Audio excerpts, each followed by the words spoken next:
Just got my brand new Evinrude G2 200 horsepower motor, and I gotta tell you, I'm loving it.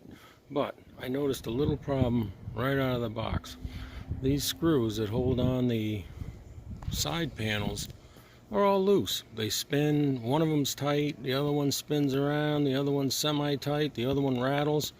And I said, this can't be. So I started looking into it and tried tightening them, and they just spin around and nothing's tightening up. So I look inside, and the holes they go into look pretty sturdy, and nothing wrong with those, and there's nothing wrong with the screws. What's really wrong is the spacers in between the cover and the motor where it screws in. Anyway, I found a way to solve this, and I'll share it with you. Simple as this: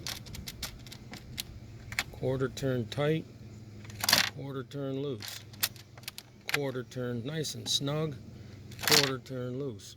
Just that little rubber neoprene gasket that's just the right size.